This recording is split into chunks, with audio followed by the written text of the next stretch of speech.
Here at Texas Disposal Systems, we hold the first fully integrated permit, which was permit number 2123, given by the TCEQ, the Texas Commission on Environmental Quality. And what that means is we are the first landfill in Texas to basically do it all. We do the landfilling, we do the composting, we do the recycling, which you're gonna see a little bit of today. So as we get started, we're gonna start with the landfill, show you what happens with the trash. So we're gonna head that way.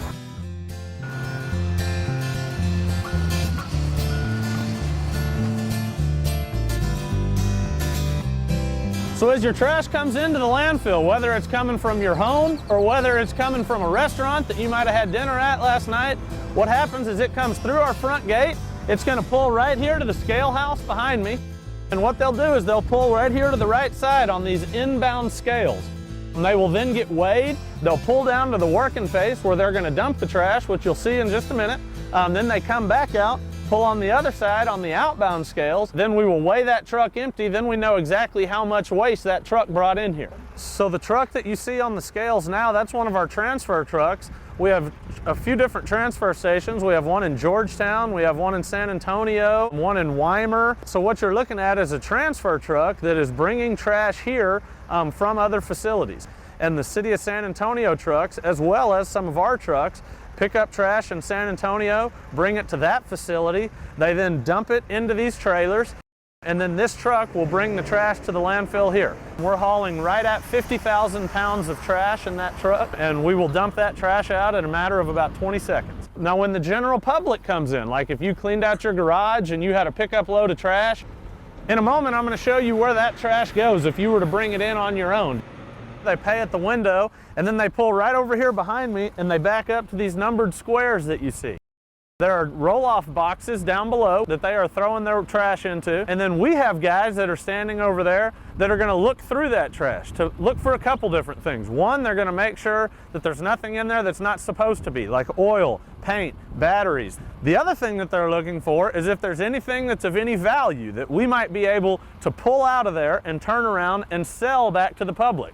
And then what we do is we take that and we bring it over here to our resale area. This is all stuff that has been brought out here to be thrown away that we were able to pull out of the waste stream and put out here to resell back to the general public. Everything that you see over there is stuff that at any other facility would get put straight into the landfill. And in this business, what we're trying to do is generate airspace. So the more things that we can divert out of the waste stream, then the longer this landfill will be open.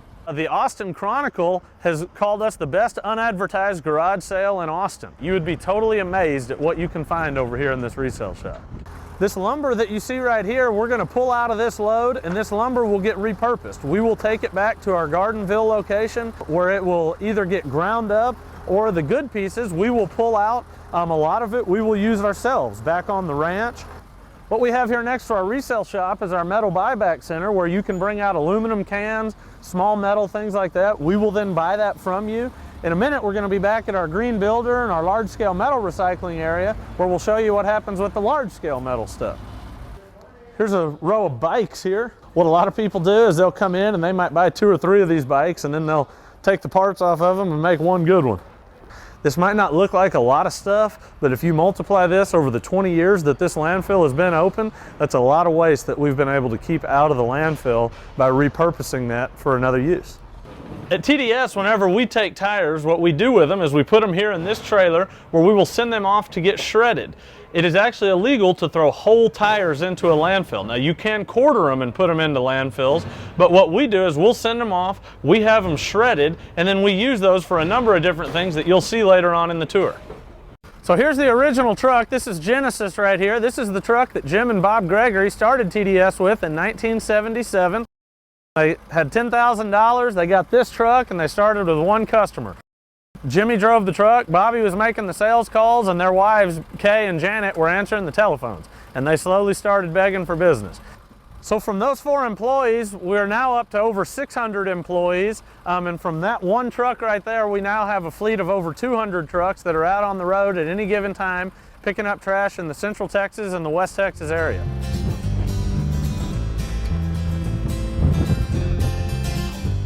Now we're down on the working face of the landfill. As you can see, this is where we're dumping trash today. We take in about 3,000 tons of trash a day. And that's 100% of the City of Austin's residential trash, as well as what we pick up residentially and commercially around Austin. That's 1/3 of the City of San Antonio's trash. That's all of Georgetown and a lot of smaller surrounding communities as well. We dumped our first load of trash out here in February of 1991. We started the permitting process in the late 80s, took quite a while. It was actually the longest contested public hearing in the history of the state of Texas. We are the only landfill in the country that's endorsed by the Sierra Club. Back in 2008, we received the Gold Landfill Award, which is the top landfill in all of North America. We're very proud of that. We work very hard at keeping this landfill clean, and as you can see by looking around, it is a very clean facility. We are very proud of that, and we work very hard to keep it that way. So as these compactors are running over this trash, they're trying to get it packed as tight as they can possibly get it. If you remember earlier, I used the term airspace. Airspace in this business is key. The more airspace we have, the longer we'll be putting trash in this landfill. So as those guys compact that trash, we want it as tight as they can possibly get it so that we can put more trash on top of it. Now this working face that you see behind me, that is a very small working face. Here at TDS, we keep a small working face for a couple different reasons. One thing that you'll notice is you don't see any birds. At most landfill facilities that you go to, you're going to see a lot of seagulls and a lot of buzzards.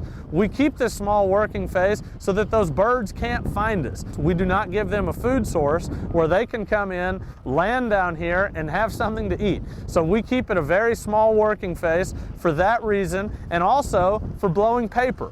Any paper that blows off of this working face, we are going to pick up. Whether it's here on our property or whether it's on a neighbor's property, we are responsible for that. We want to be good stewards of the land, we want to be good neighbors, and so we would rather keep a smaller working face so there's a little bit less blowing around. Another reason for this small working face is that there's no odor. This sounds funny, but our trash doesn't have time to stink. Now, if I were to call those guys on the radio and say, you guys go start dumping trash somewhere else, let's leave that trash that you see behind me just like it is. You come back in a couple days from now, you're gonna smell it a couple miles away. It's gonna start rotting, it's gonna start stinking pretty bad. But we get so much trash here that it essentially covers itself up. In a couple hours, this trash is gonna be covered up by all new trash that's on its way here right now. So the state requires that we cover this trash every 24 hours. We here at TDS do that actually more than what's required. We cover with the clay, which is the native soil out here, and we use more clay than what is required. We will cover this trash and then we'll move to a new area. We operate out here 24 hours a day, 6 days a week. We will close at 7 o'clock on Saturday evening.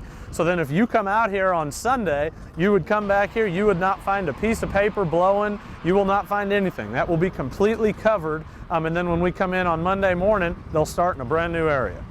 So we're now up above the hole. This is where we're excavating a new cell where we will be dumping trash eventually. The TCEQ requires that all landfills meet a permeability rate of 1 × 10 to the -7 centimeters per second, which translates into is that under pressure, liquid cannot travel more than 3 inches per year, under pressure. Now this clay that you see behind me where we're digging this new cell, here at TDS we actually exceed those requirements just with the native clay. So what we're doing is we're excavating this soil to get down to our bottom depth, which will be roughly 63 feet. One thing that we do have to control here at TDS is our leachate. Leachate is any liquid that touches that trash, whether that's rainwater, whether that's any liquid that gets thrown away in your trash can at home. If it touches that trash, it has to be controlled and we have to handle that. Now, that water and liquid will work its way through the trash down onto the bottom floor. Whenever we get down to the bottom floor of this cell, we will dig leachate collection trenches, which is going to be a ditch that's 15 feet wide and 2 feet deep. We will then put some ground up tire chips down in the bottom of those trenches that work kind of like a French drain. As that leachate works its way through the trash, it will hit that floor. That floor is cut to go to one low spot. That leachate will work its way into those trenches to the bottom of the trench, and that trench then goes to one low spot where we can pump that leachate out and then have it treated.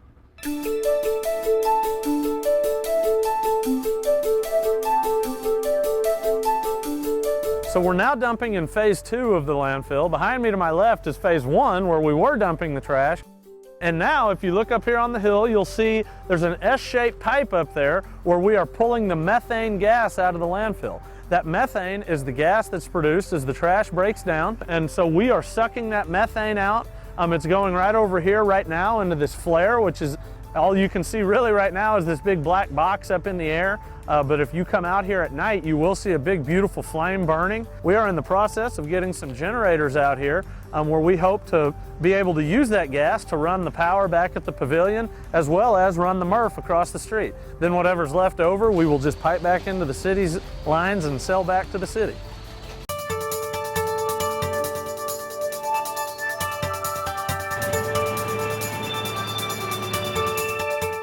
So here we are at one of our Gardenville production facilities here in Austin. This is where we take any untreated wood, lumber, any brush, like if you had a tree that fell down in your yard, this is where you would bring it. What we do with it from this state is we take it to our Moorbark 1300 tub grinder, where we will take this material and grind it up into mulch. We then take the mulch and take it back to our compost pad where we make compost out of it. You might be wondering what happens with these nails or staples that might be in pallets. Whenever we grind these through the grinder, there's actually a magnet on the end of that conveyor belt that pulls those nails and staples out of that mulch. It then runs it down a chute into a can where we collect all those staples and nails, and we can then recycle that metal. So once that material is ground up into mulch, we like to bring it over here to our compost pad where we lay it out in these long windrows to make compost out of it. Now how we do that is we mix a number of different products with it. We mix old beer products, old Coca-Cola products, we get a number of different types of food waste, and we will mix it in with this mulch, and then this mulch starts getting very hot. We allow it to get up to about 160 to 180 degrees. We found that that's basically hot enough to, in a sense, burn off the bad stuff, but it's not hot enough yet to burn off the good stuff. So we will allow it to stay at that temperature for a certain amount of time. We will then take that big white machine that's behind me called a scarab. That scarab will run over this pile and turn it inside out. Everything that's on the inside comes to the outside, then everything on the outside goes to the middle so that it can start getting hot and burning off. So any paper or compostable plastic products that you see in this pile, like this here, will eventually burn off, and this will not be in our finished product. So what we do when we have a windrow that's completed is we will bring that windrow to this screen that you see behind me. This is a screening machine that has a cylinder in it with holes that are 5/8 of an inch. Anything that's 5/8 of an inch or smaller falls through that screen onto one of the conveyor belts, or it comes out one end. Anything larger than 5/8 of an inch will go off the other conveyor belt, where we can then take that product, put it back on top of a windrow until it eventually breaks down and makes a final product. Then the 5/8 inch material that we have, we will mix with different things to make different blends that we have. We have close to 40 different blends that we sell through our Gardenville stores. In San Antonio, we have a plant where we bag the product. We built this compost site on a pad that's on a 2-degree slope so that any liquid that comes into the compost works its way down that compost pad into this pond. So what you see behind me, there's obviously rainwater in there, but there's also old Coke, old beer, things like that. There's nothing in there that would hurt you. You might be a little sticky if you went swimming in there. But for example, our Coca-Cola that we get in here still comes in cans and bottles. The trucks come in, so we'll make a little horseshoe out of compost up here, dump those cans and bottles in there. The loader will run over it to crush those cans and bottles. All the liquid comes out, works its way down this slope into this pad. We then take those cans and bottles, haul them over to the MRF, and recycle them. So this truck that you see over here is actually the second truck that Jimmy and Bobby ever purchased. That used to be a trash truck. Now it's a water truck where we pull the liquid out of this pond, and that is how we can control the temperatures of these windrows. They pull the liquid out of the pond, and then they drive down these windrows to put the liquids on top of it. Now those two big, look like fuel tanks that you see over there, that's actually where we put milk wash. We will pull that out of there to put in that truck, and that goes over the top of these windrows as well. If you remember earlier on the tour, we were talking about tires in the landfill, and I told you that you actually cannot put tires into a landfill. Well, here you can see an example of what we do with our tires. We take our tires and we have them shredded and put into tire chips, like you can see here. We use these chips for a couple different things. One is the leachate collection that I told you about earlier. And another thing that we do is we mix it with mulch to make a fuel. We are then taking that fuel, we're selling it to the cement kilns here, where 1 ton of this fuel is replacing 1 ton of Colorado coal. We are reducing the carbon footprint by not having to bring that coal all the way down here from Colorado, and this burns much, much cleaner.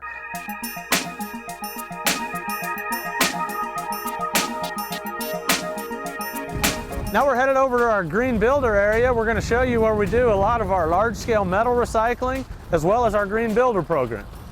So what you see behind me is a program that TDS has started for builders around town for if they want to become Austin Green Builder certified or LEED certified. They have to recycle a certain amount of their waste. So here's our large-scale metal recycling pad here in Austin where we prepare metal. So here in front of the baler, you can see a pile of tin cans. We will take those cans, put it in that baler that's back behind there. That baler will then make a bale that you can see just to the right side of the baler of those tin cans that we will then load and send off to the metal processing plant.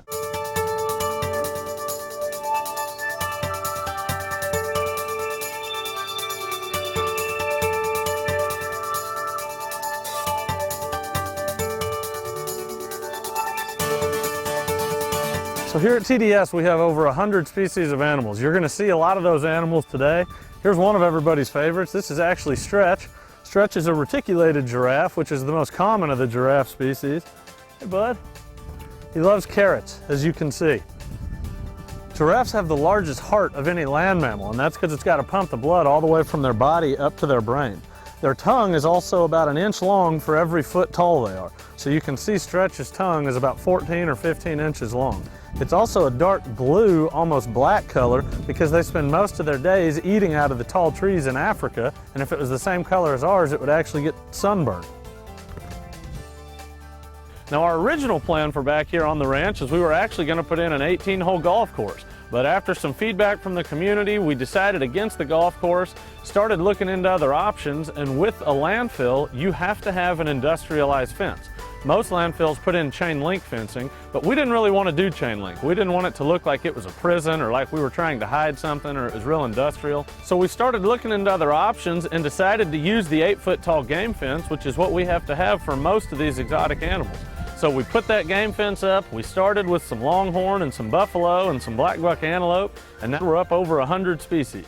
So right here at the entrance to the ranch is this old cemetery. Our property line actually goes around this cemetery. We do not own this property, but we do maintain it. There are people that are buried in this cemetery that were born in the early 1800s, and this is still an active cemetery for people that live in this small community that we're in of Creedmoor. Right here behind me, you can see Dr. Will Height's historical marker. Dr. Will Height is one of the people that helped find the cure for rabies.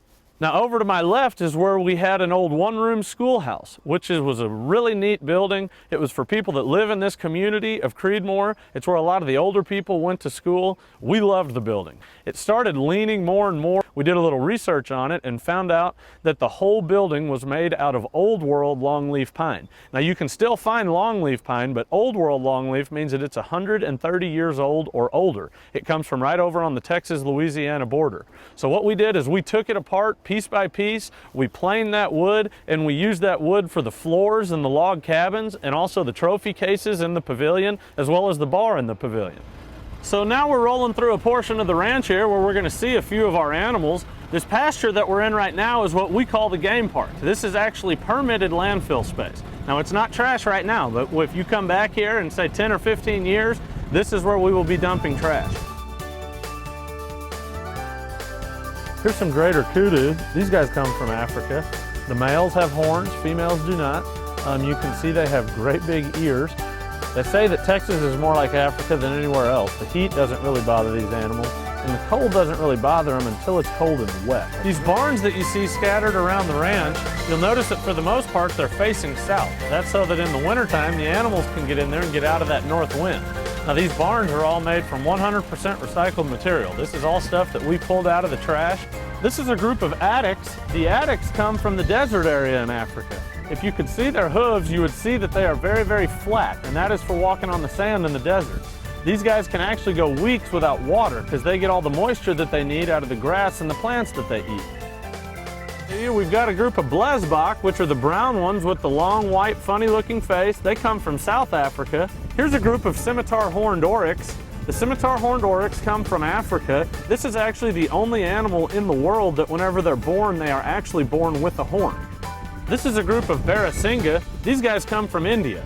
They call these swamp deer. They like to get down in the ponds and they'll stay down in there all day, and whenever they get out they look like chipmunks, like they have acorns in their mouth. And what they do is they get down in the ponds and they'll eat the moss and the duckweed and then store it up in their mouth and then go sit down under a tree somewhere and sit there and chew on it all day. And these animals that you're looking at here on the ranch, these animals get free choice protein feed. They do some grazing, but primarily they get their food from this free choice protein. Here's a group of black buck antelope. These guys come from India and Pakistan, and there's actually more black buck here in the state of Texas than there are in their native countries because there's no hunting regulations over there. We have quite a few black buck. These guys have babies about every 6 months, and half the time they have twins. Here's a group of emus. These guys come from Australia. Here's one of our ostriches. The ostrich is the largest of the bird family. Their eyeball is the size of a quarter, and their brain is the size of a pea. That's why we named this one Reveille, for Texas A&M's mascot. Here's a group of eland. These guys also come from Africa. This is the largest of the antelope family. This is also some of the best meat that you can eat in Africa, and they're raising those right now in Russia, just like we raise cattle for meat consumption. Here's a group of impala. These guys are also from Africa. This is one of the fastest animals in the world. The cheetah is the fastest, and the impala cannot outrun a cheetah, but it can outmaneuver a cheetah. So we're now leaving the game park property, headed over onto the ranch. Over here is where we have a few more species of animals that we'll see, but we are now off of permitted landfill space. Coming onto the ranch property.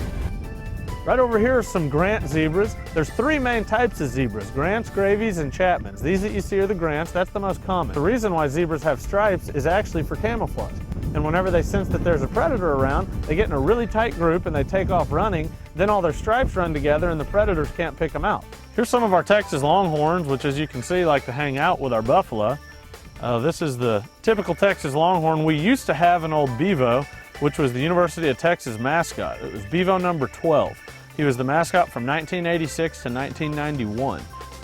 Here's some of our American bison, or buffalo. There's actually no difference in bison and buffalo. I heard a guy say one time the only historical difference in bison and buffalo is the Mason-Dixon line. It just depends on where you come from as to what you call them. So now we're back here at the pavilion. The pavilion is used for a few different things. We donate this facility to nonprofit organizations, groups that benefit the community or that benefit our company.